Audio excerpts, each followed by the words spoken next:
Hey friend, why is it that in a world more connected than ever, we feel more divided and lonelier than we ever have before?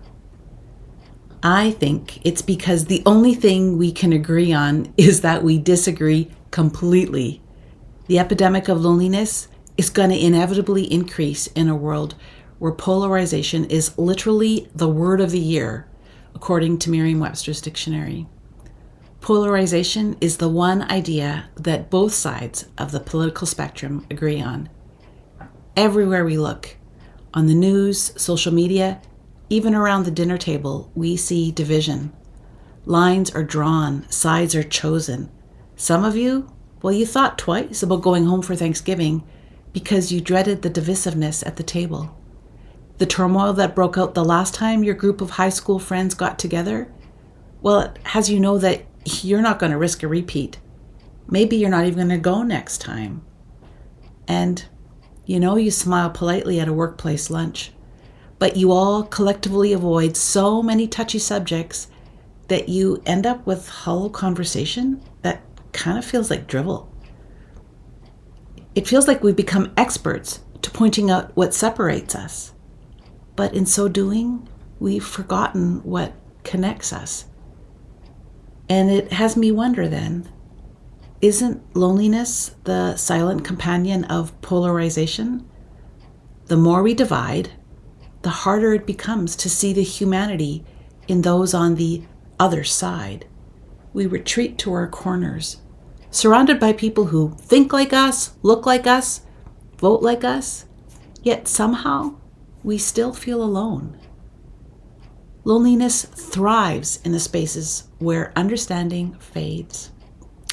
Loneliness grows in the silence of conversations not had, in the bridges never built. And you know that feeling. Polarization just doesn't separate you from others. It separates you from the connection that you so desperately crave. But here's the thing, we aren't meant to live this way. We are wired for connection, not just with those who are similar to us, but with those who challenge us, who broaden our perspective, and who remind us that at our core, we all want the same things: to be seen, heard, and valued. So, what do we do in the face of polarization and the loneliness it breeds? We start small, with empathy and caring.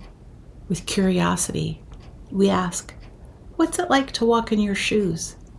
And then we truly listen to the answer, not to argue, but to understand.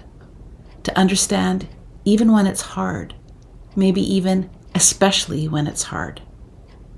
Because the truth is, connection doesn't require us to agree on everything.